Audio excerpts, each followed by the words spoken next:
Hello and welcome to the Soulful of It podcast. I'm your host, Kari Raquel, and today I'm joined by Yunii and special guest Julia as we dive into the transits and tarot for October of 2020. If you enjoy this episode, please remember to go give us a 5-star rating on iTunes and share it out with your networks. Okay, let's jump into it. Hello, you two. I'm so stoked to have you both here today. Hi. Hi, so good to be back. So this is a little different format for us. I mean, there's still 3 of us, but Andreas isn't present. So we want to start our announcements off by wishing him well. He's moved on to other endeavors. He's still doing his DJ Aloso on SoundCloud, which is really awesome. Everybody should check that out. Well, we wish you well on the rest of your beautiful journey. Sending you love. Such a 3 of Wands energy. Yeah, such a 3 of Wands energy, which we're going to get to in this episode. And Julia, to welcome you to the podcast. Hello, thank you. Thanks for having me. We are both big fans. Seriously. Wow. It's a big deal. I'm flattered. I'm flattered that you said yes. Aww. I knew your name before I even know who you were. Wow. That's not creepy. Wow. Everyone's like, you need to know her. Wow. It's true, actually. I had more than one person tell me that I needed to know you. That's an incredible reputation. Yeah. I mean, exactly. What else could you ask for? Now you just have to live up to it. Oh. No pressure. So starting off with our new guest, yes, Julia's here. Andreas, we love you so much. We know that you're out there doing awesome things, and we're going to always be supporting you. And maybe you'll come back for another episode later on. Hopefully. And the next announcement that we have is that we wanted to acknowledge the lifetime work of Supreme Court Justice Ruth Bader Ginsburg. She was the second woman ever to be appointed to the Supreme Court, and I believe that there were only 4 women that have ever been on the Supreme Court. Wow. Which is like fucked up. Yeah, it's absurd.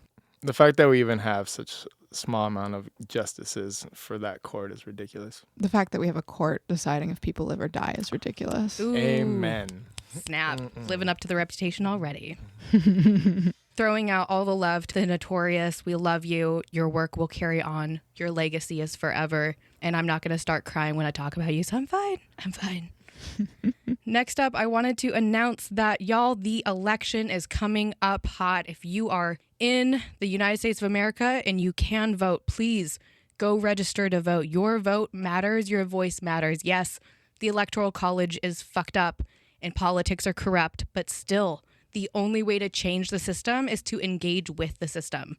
We have to play the game in order to change the game. So please register to vote if you can. If you're outside of the country listening, I love that. Thank you so much for supporting the podcast. Go bother all your friends that are in the States.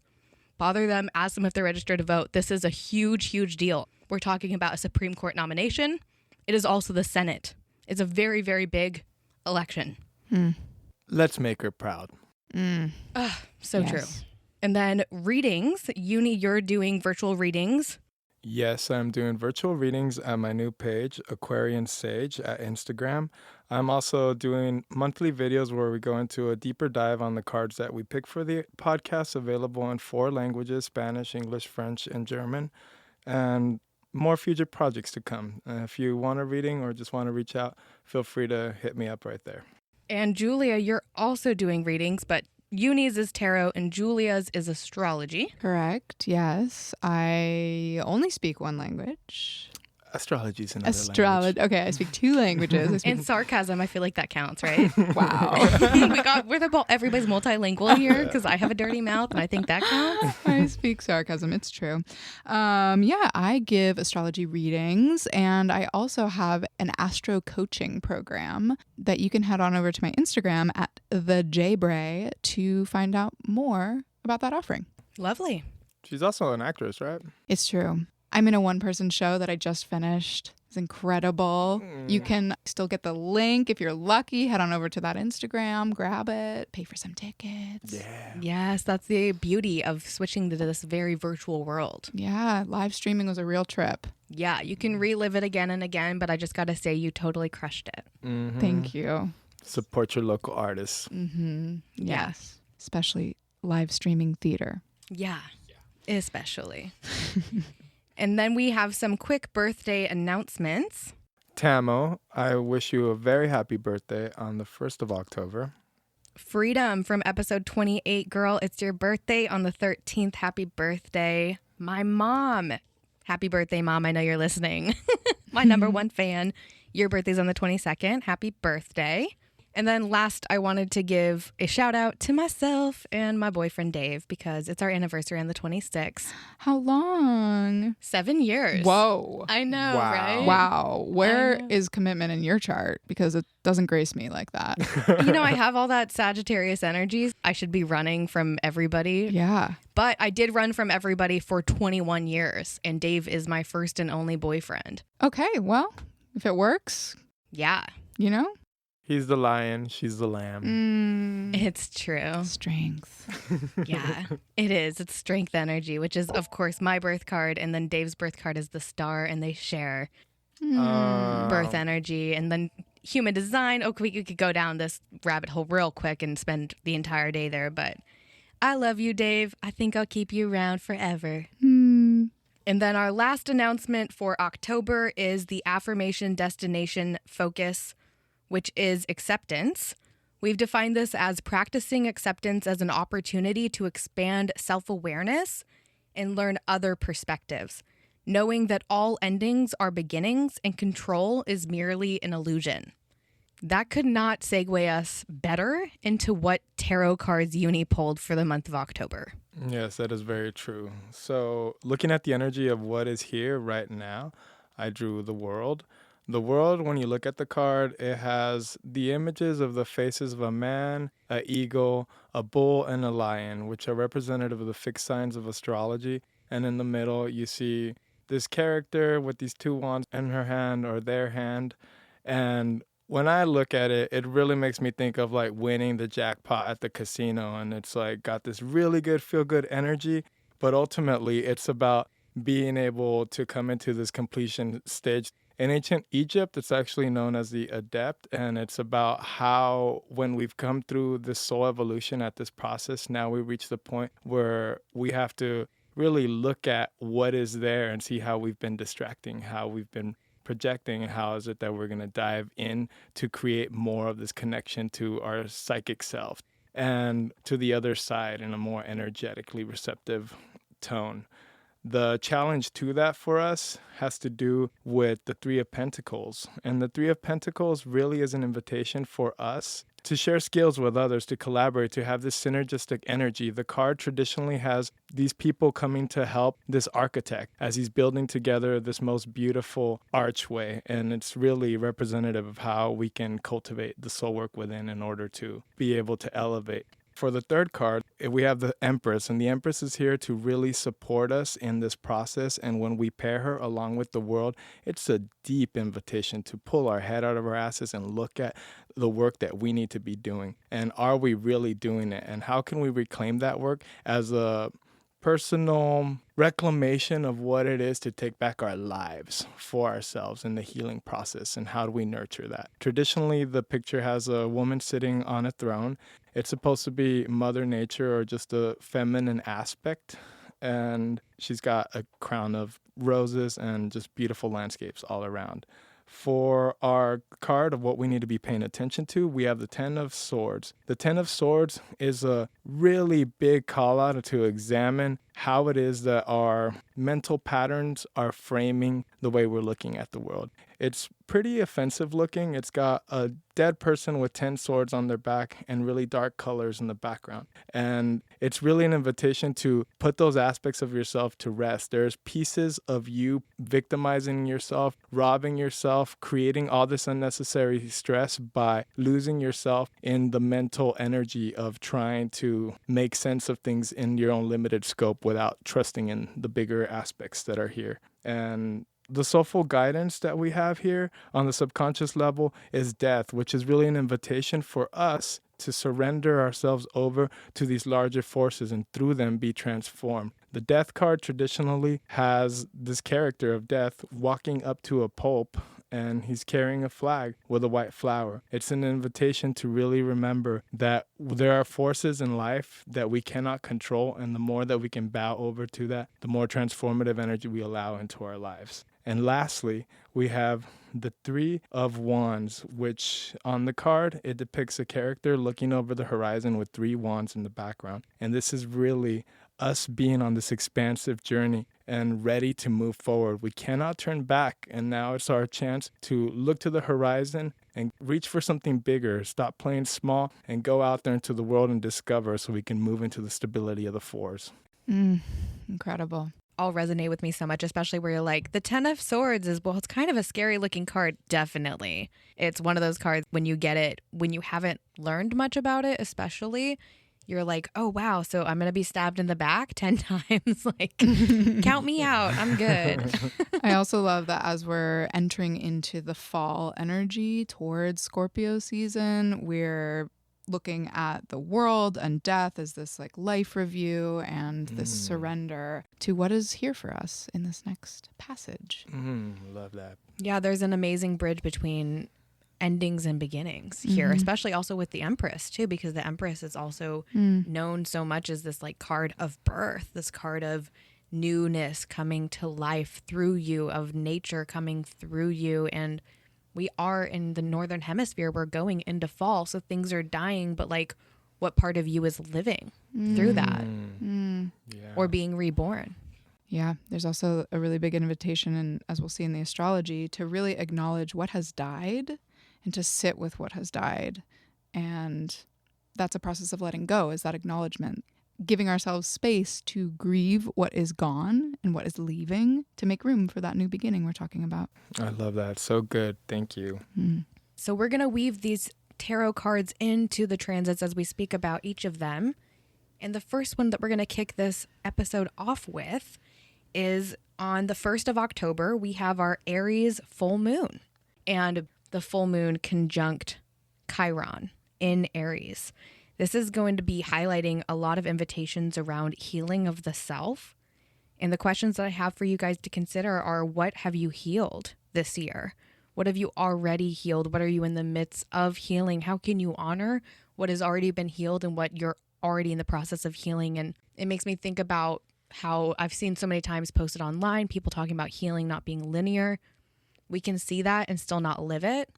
So I think with this full moon, we're going to really be thinking about how can we live the reality that healing isn't linear, that healing is not a comparable experience, that we can't be healing and see somebody else healing and expect them to look the same. They're not going to look the same, and they shouldn't look the same. And it's not our business or our job to try and force them to look the same. Yeah. Preach. That reminds me of the relationship of healing to time and thinking about this full moon as an observational space to honor the time it takes to heal something. I think about Chiron as a key that opens a door to a room full of your deepest wounds. And through being in communion with those wounds and loving them and noticing them, we come to our deepest healing. And this full moon reminds me of deepening our belief that we're supported, that there is a certain amount of faith required in healing, that we have to remember that going back to time, it's going to take us time, especially since Aries is such a active, forceful, agitated, aggressive, powerful energy. It wants to move very quickly. And yet a lot of this moon is in conversation with Capricorn elements, and Capricorn is about stability and time and the safety, right? So our bodies need to feel safe in order to actually heal, to actually integrate. And so that also brings me to this question around this full moon of, what are the boundaries that I might need to set around my wounds, around my healing, that can help me to actually hold more profound space and compassion for that which I'm moving through that is maybe painful in my life. And we also have Mars in Aries forming a square to Saturn and Capricorn during this moon. And the squares between Mars and this Capricorn stellium that we have with Jupiter, Pluto, and Saturn all hanging out, holding down the fort in Capricorn. It's been here with us all year long. It's really just going to be highlighting those frustrations that have been coming up for us throughout the year.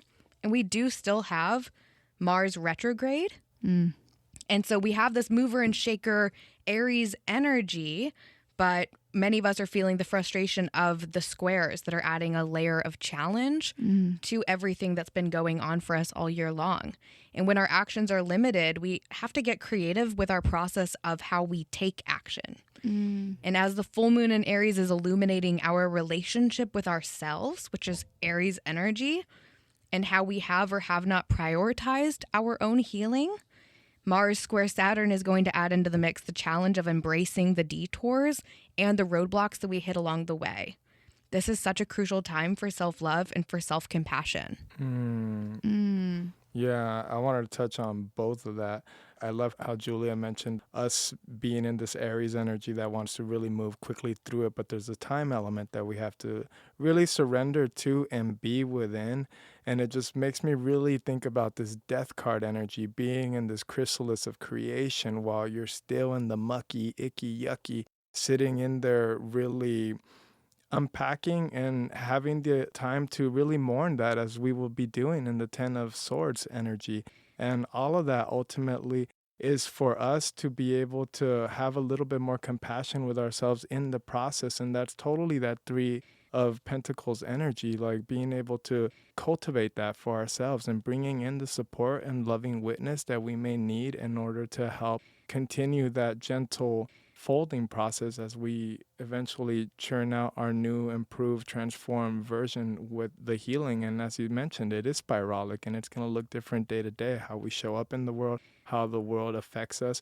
And the more that we can have these intelligent boundaries around our mind and what we allow to take space within our mind, we're giving ourselves the opportunity to really face the world with an open heart and the ability to take in whatever's coming our way. So good. I really love this full moon in Aries. And I have an affirmation for all of us to consider. If it works for you, use it. If it doesn't, edit it, make it work for you. Find something that resonates. Loving myself heals my life. Yes. I want to just add to that energy and think about how loving ourselves includes loving our wounds. My wounds are my greatest teachers. I love them and I treat them with respect. And in tending to them, I bring profound healing to myself, my community, and the world. That made me think my wound is a womb.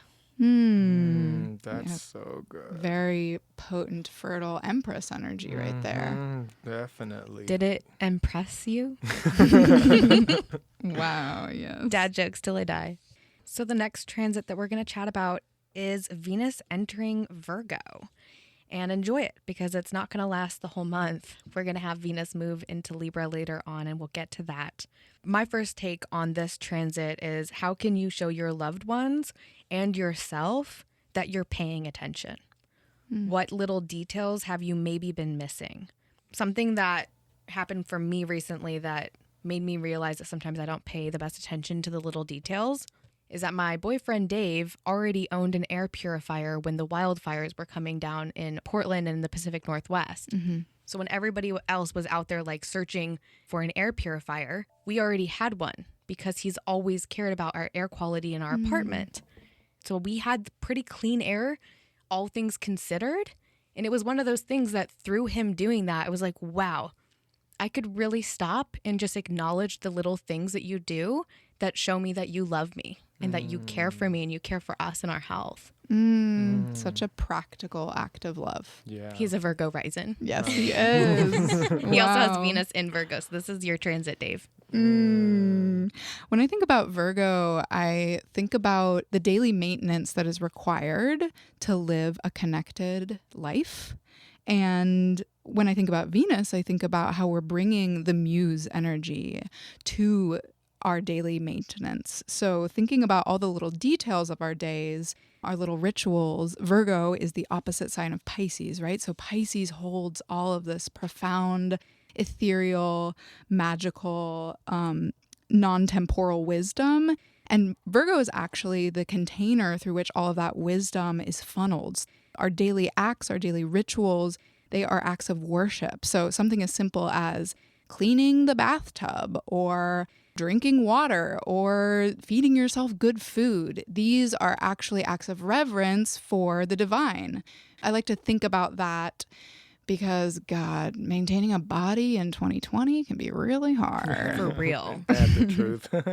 So bring a little love to it. Let Venus help you. Let her be the muse, getting excited about all those little details. And that is such Empress energy because you're reclaiming all those tiny little things, as you said, as a ritual for yourself. And in that ritualization process, not only are you honoring yourself, but you're holding yourself and even the very small aspects of your life in reverence. And that really changes the tone. It also means that you are actively engaging with the environment around you, understanding that your environment and your ability to keep and engage with it is going to affect your ability to maintain harmony within your soul self in your mind while you're moving through this external reality. And I just loved that imagery you had put in with the Pisces being the actual energy behind what the Virgo ends up funneling out.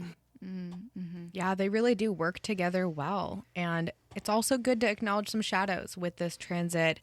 Not to overthink things, not to nitpick, not to become so analytical or obsess over the fine details to a point that's like a detriment for you. Yeah. And we can call upon the Ten of Swords to help us remember that all thoughts that come through are not always welcome. And it's okay for us to tell certain thoughts that we don't want to harbor, that they need to frankly fuck off. Yes. I mean, Virgo is extraordinarily honest with itself, right? So that honesty can either be looking in the mirror and nitpicking and hating what we're seeing, or looking in the mirror and noticing our tendency to nitpick and being honest with ourselves about the need to change that.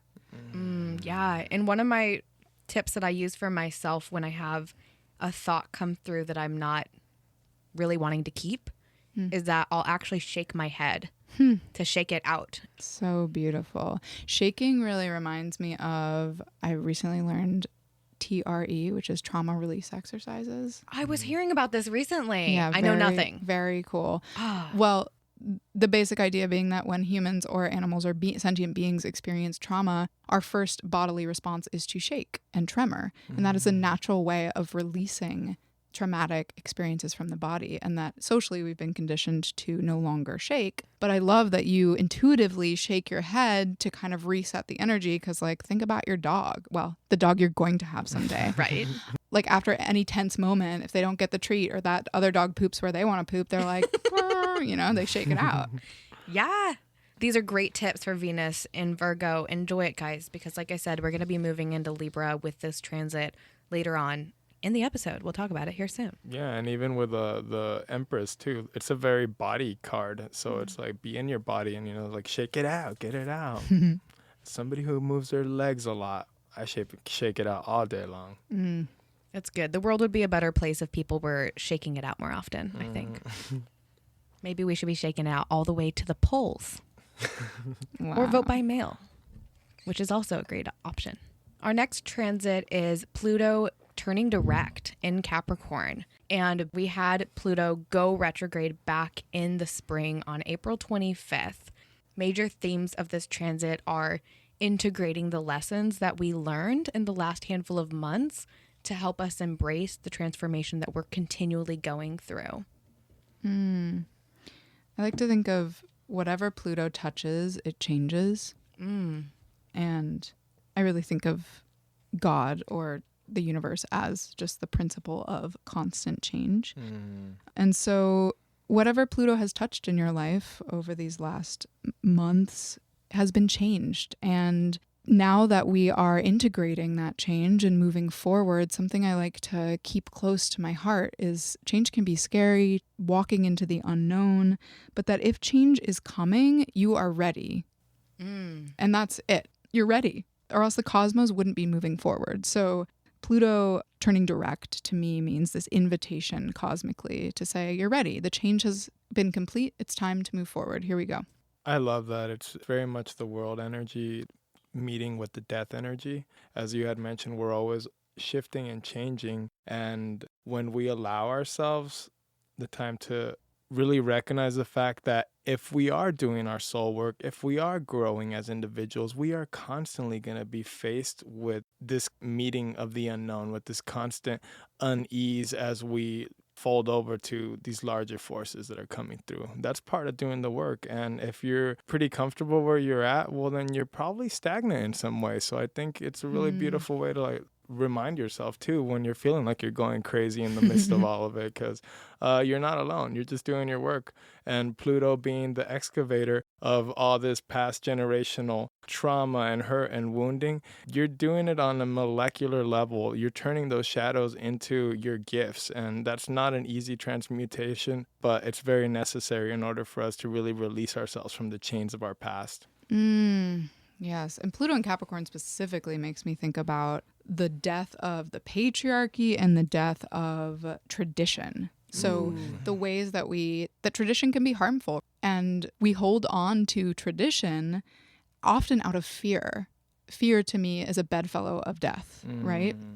So oftentimes, Aquarius speaking here, things need to change. We need to be on the right side of history. We need to allow for something to crumble. And Pluto does that crumbling.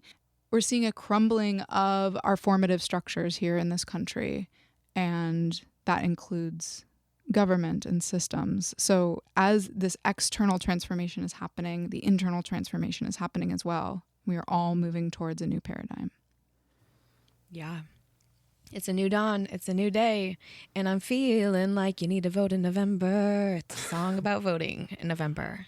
I know. I keep saying it. It's like it's really important, guys. Because it is. The next transit we have is Mercury Retrograde in Scorpio. Okay, so the last time Mercury was retrograde was in Cancer from June 17th to July 12th.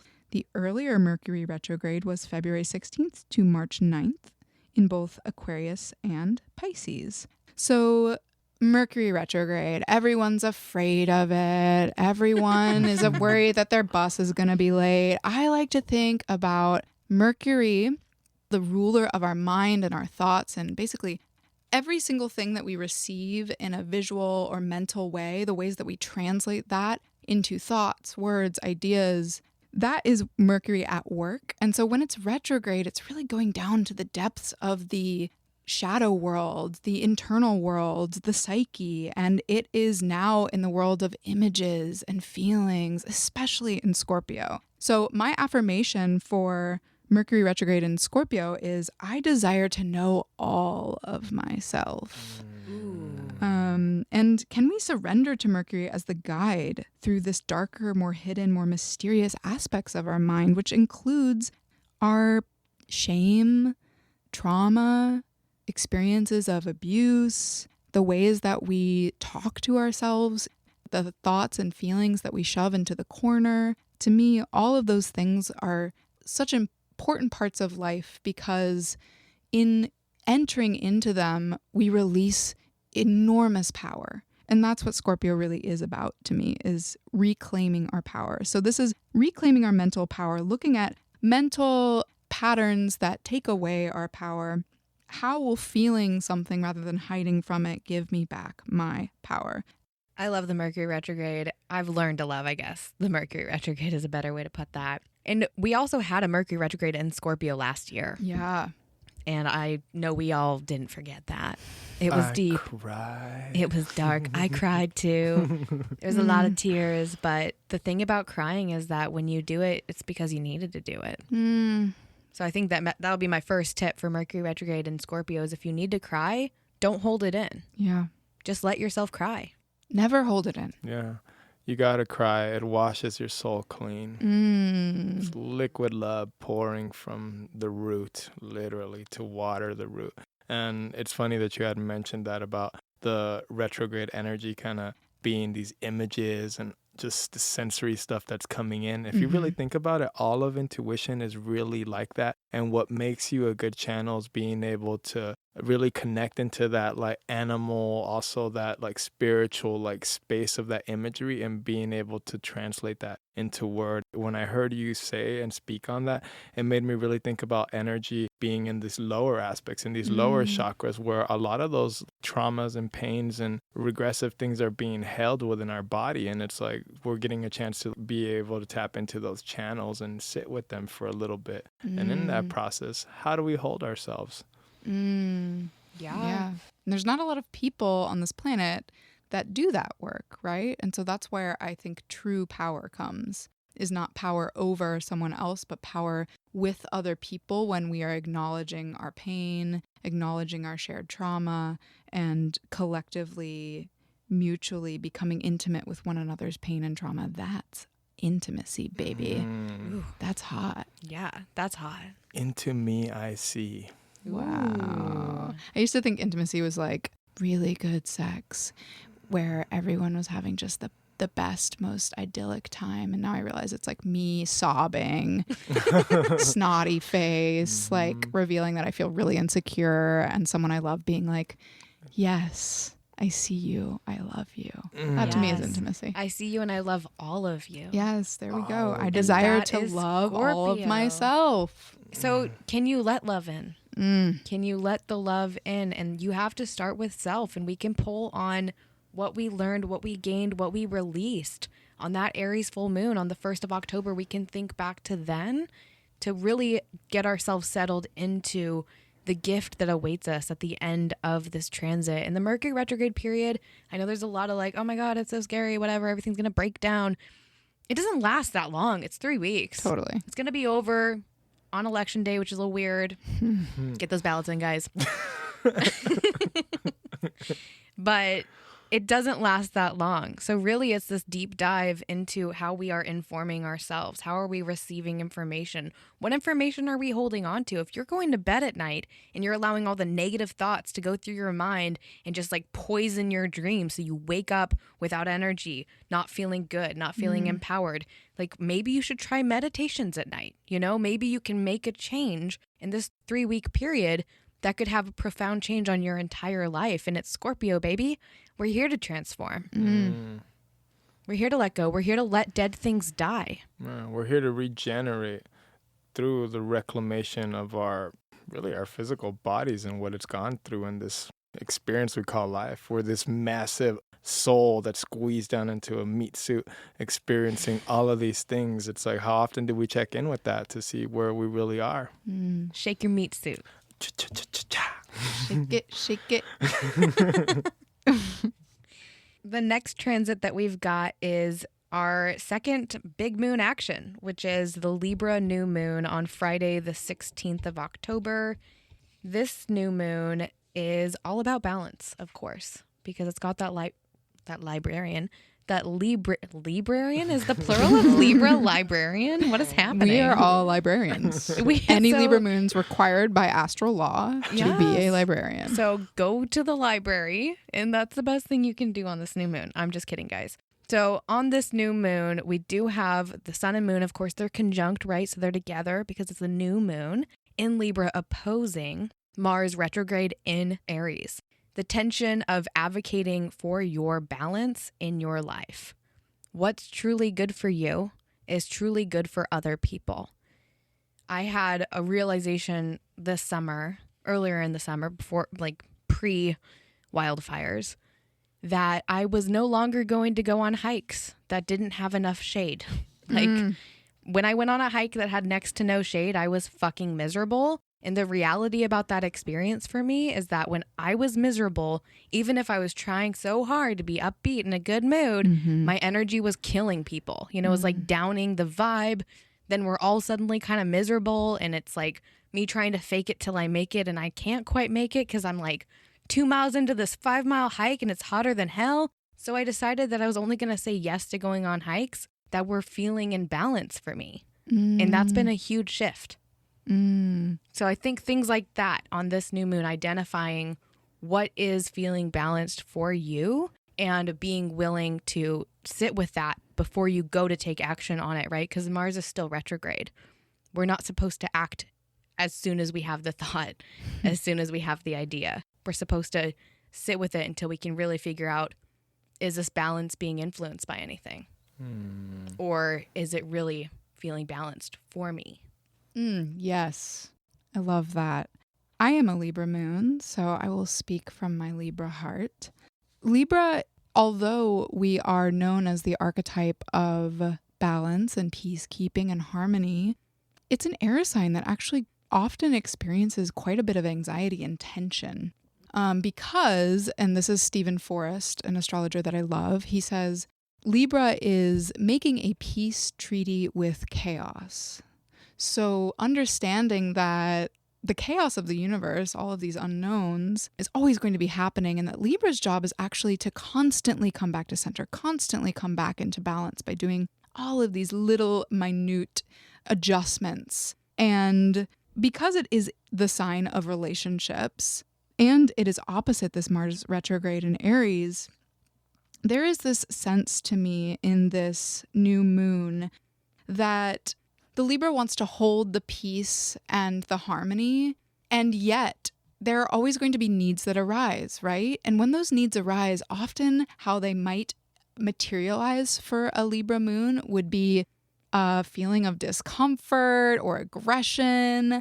Libra can have a challenging time naming its needs head on, maybe wants to people please. That's the more shadow side of Libra. When it's really imbalanced, it's able to look someone in the eye and say exactly what Kari just said, which is, we are on the same team.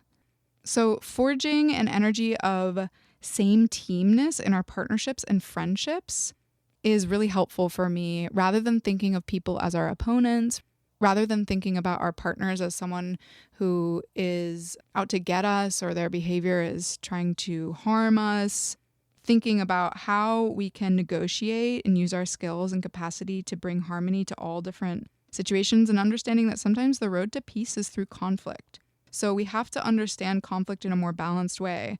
And if we devote ourselves to understanding conflict in a more balanced way, we can then engage in not cancel culture, not dismissing, not appeasing someone who is hurting us or who is not meeting our needs, but instead facing one another, harmonizing and working with one another. So really deeply listening to when you feel aggression or anger arise in you, it's typically an unmet need. We call resentment an unmet need. So being able to voice that, this is a new template for you to voice that in a way that is balanced.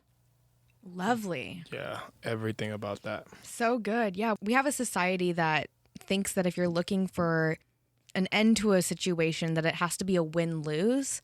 And we can actually cultivate win-wins through compromise. And we can change our mindsets around what a win-win situation looks like when we start celebrating individual wins as collective wins. Yes.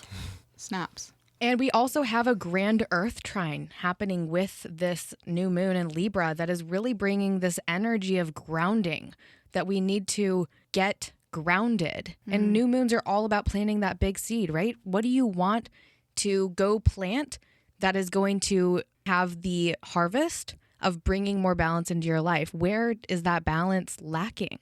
And an affirmation that I have for the new moon in Libra, I have a couple. When I am present, I feel grounded. I lean into what feels good. And considering the big picture helps me identify what is and what isn't feeling balanced. I love that. I would maybe add, the world is on my team. The world is on your team. When I think of the Libra energy as well, it just reminds me of Libra having this almost like an innate awareness between like the themes of very small microcosmic energies and their connection to the macrocosmic, and kind of the balances and imbalance in between those two worlds. And that is really how we get to, in that same spirit of camaraderie, to be able to support others within their process. As you had mentioned, instead of avoiding the conflict, you're able to bring it to the table so you could find resolute. That doesn't mean that somebody's right or wrong. It's just we are where we are. Lovely. The next transit that we have on our radar is on Thursday, the 22nd of October. The sun is going to enter Scorpio. Welcome, Scorpio season. We are here. The powerful archetypes of the scorpion, the eagle, and the phoenix have arrived to provide soulful guidance, and we're all in for one of the most profound Scorpio seasons ever with the 2020 election on the horizon. Julia, what's your take on Scorpio season? Well, the first thing that comes to mind for me is that in medical astrology, Scorpio rules the sexual organs. And so because Scorpio is the archetype of death and sexuality, how can we think about death and surrender as an act of pleasure? Ooh. Like, how can it be actually pleasurable to let go, to surrender, to give in, to allow ourselves to be changed? Like, that is a very erotic experience, right? Yeah. And so that's a fun way to think about Scorpio. And we talked about Mercury Retrograde earlier in Scorpio. And something that is really true for me in Scorpio is that when a shadow part of us arises, we have the opportunity to greet it as a new part of ourselves. Because Scorpio is a sign of rebirth, we always talk about death, and I think we leave out rebirth often. And so Scorpio season's not just what's dying, it's also what is being renewed. So as something rises in you that is hard, challenging, big, enormous feelings, you can think about it both as this is new to me, and what is my relationship to it now? Would I like it to stay? Do I want to transform it? And of course, it's not always up to us. Yeah. There's larger forces at play here, folks. It's true. I love that. I think people don't focus on that rebirth element as much. And when you pair it with the world and the death card, that is definitely an invitation to rebirth. And when you're rebirthing, you don't want to be holding on to any of those feelings of regret, remorse, of like anger over the resistance that you had to the change as it was coming. Whether a situation fell apart for you and maybe it didn't turn out the way that you wanted to, how could we surrender that up and really love it? Like love it so that we transmute that and create the space for something new to come in without us being tethered to the past, to those emotions of the past, to trying to keep it to what it once was, and fully stepping into that, activating that energy of the adept, being able to really call into the divine to step in and create it, giving you that rush of images, a psychic energy that's going to come in and tell you, hey, I got you. Beautiful. I also like to think of death as something that's successful. Often in our culture, we think about death as a failure, especially in our medical industry. You know, doctors are trained to think about death as something that they didn't succeed in keeping the patient alive. And I think death is one of the most incredible, profound transformations we can go through, that we will all go through. It's a shared collective fate. And so thinking about when something dies in your life, and I don't necessarily mean a person, which can be deeply sad and traumatic. I mean when a moment dies, when a partnership ends, when something in your life is dying and moving on, how can you ruminate and reflect on the success of it? Ooh, yeah. We are all here to die at some point. It's the inevitable thing that you're like, oh, I have nothing in common with this person. Yes, you do, because you're both going to die someday. Totally. That's a dark thought, but it's a very accurate thought. And it's not something that we need to fear. We only fear death because there's the aftermath. But the aftermath has the potential to be beautiful. I mean, look at the notorious RBG. She has passed on, but what did she leave us? A massive legacy. What will the ripple effects of her death look like? Activating people to go vote because it really fucking matters. Because that vote is going to replace her on the court. Because that vote is going to cement what the future looks like for decades.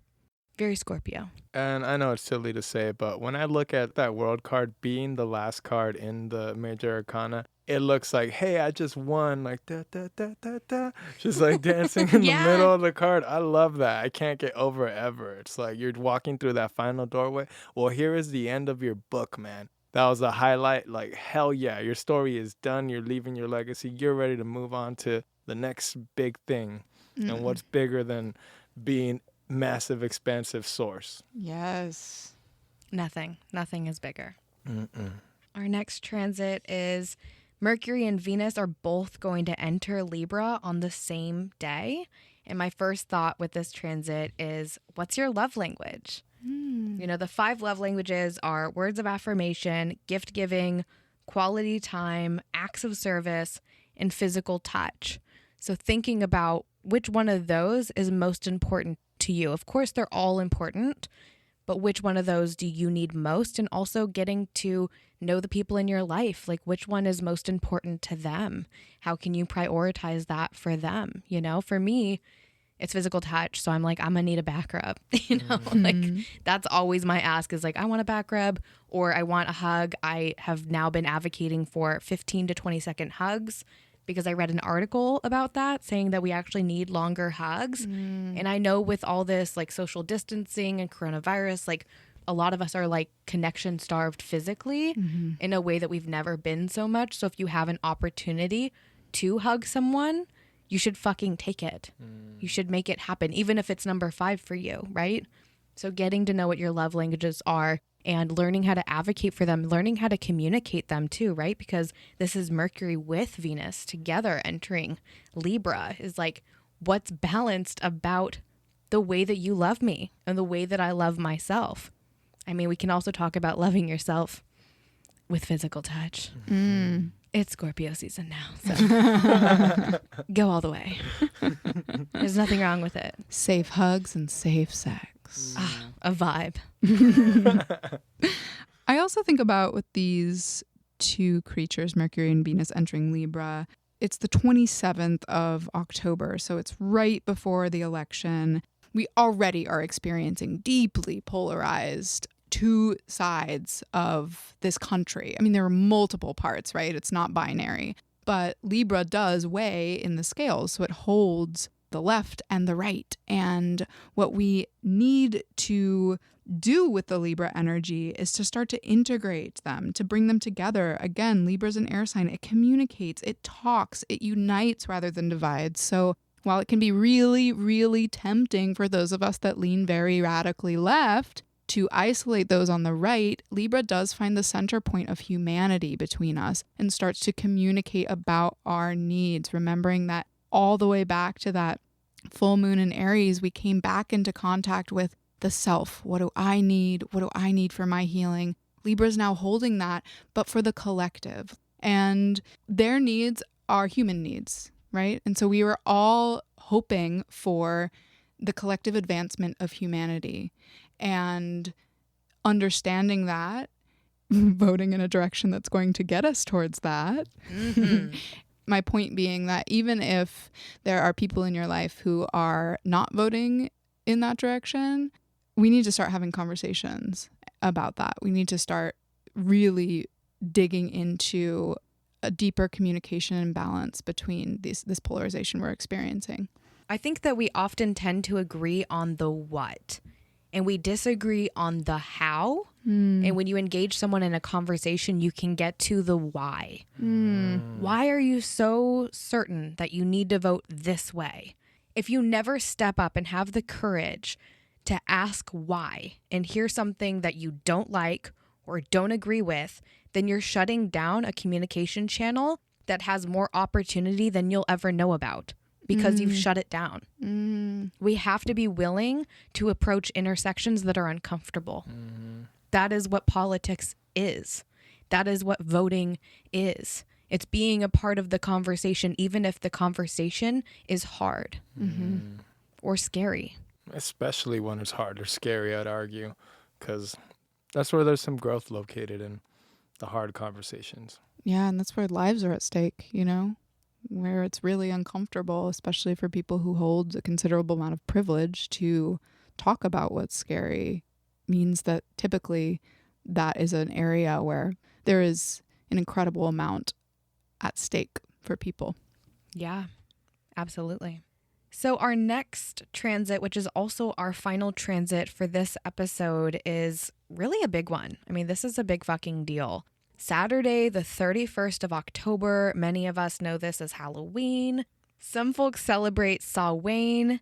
Other folks celebrate the Dia de los Muertos, Day of the Dead, which is, I believe, more than just the one day. Yeah, Dia de los Muertos is a 3-day holiday. It actually goes on for a week when you're actually in Mexico. And if you haven't been there, it is amazing. It's the day that we celebrate our ancestors and the people that we loved. That's so cool. So this is also going to be known as a blue moon. This is our Taurus full blue moon. And a blue moon is when 2 full moons appear in the same calendar month. So that is on the 1st, we had the full moon in Aries. And now on the 31st, we have this Taurus full moon as well. So there's some special magic to that. And they say that the veil is especially thin during this time period. And with this full moon, it's really never been a better time to connect with your ancestors and folks on the other side of the veil. This full moon is in Taurus, conjunct Uranus in Taurus. This is going to open up an epic channel of change. And with the grounded bull energy present, we're likely to be focused on our resources. We also have Mercury Retrograde in Libra forming a square to Saturn. And his friend Jupiter and Pluto are also present there in Capricorn, of course, feeling that square as well, which will ask of us, can you be disciplined with your speech? Can you speak only the words, advice, or opinions that matter? Can you be the gatekeeper of your own potentially loose lips? Can you be willing to speak up on the things that need to change with this Uranus energy as well? Yes, I call Uranus the radical awakener, the liberator. And I think about Taurus energy as the body. So, like you said, this incredibly awakening channel that comes alive through our body and reconnects us to body, land, resources, and asks us to surrender to that physical intelligence. Finding true security in our bodies is an act of awakening, right?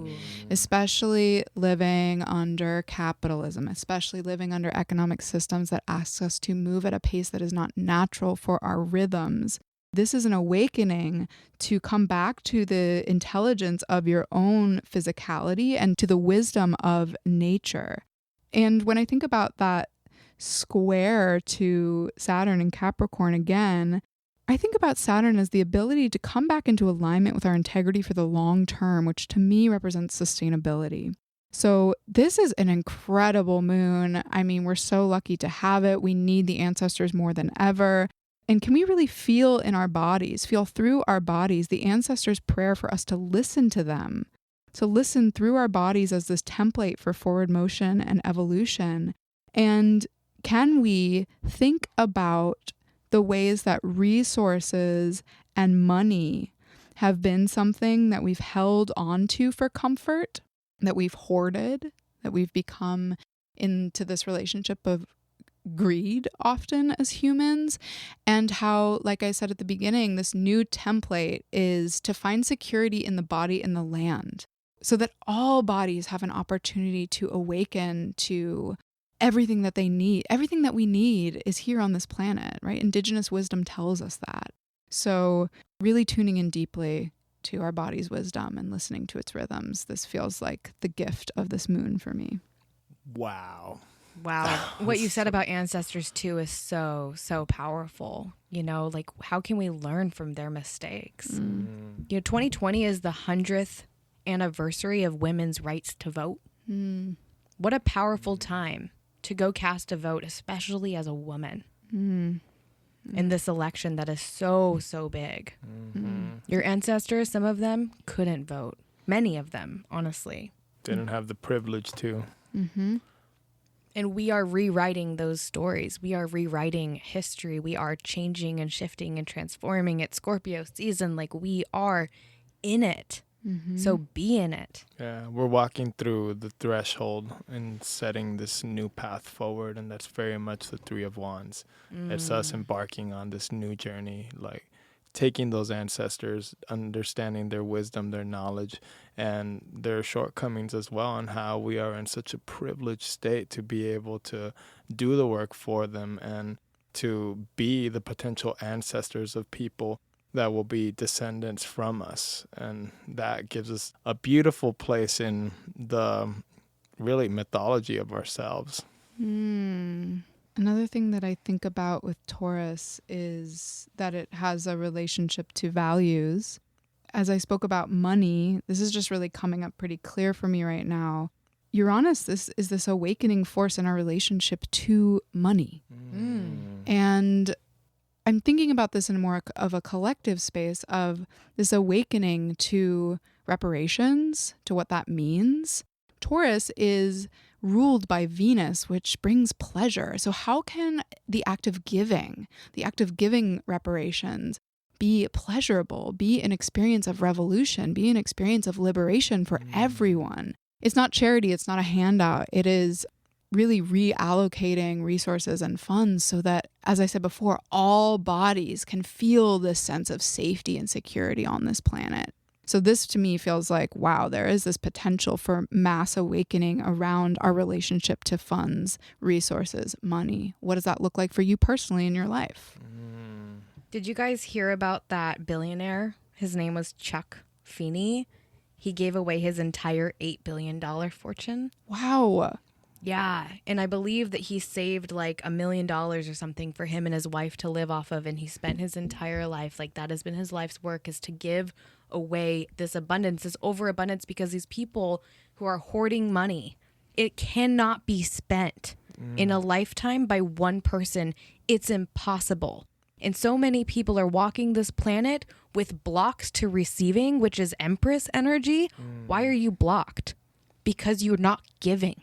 By giving, you open the channel for receiving. We have to give in order to receive, or when we receive, it feels counterfeit. It feels fake. It doesn't have to feel that way.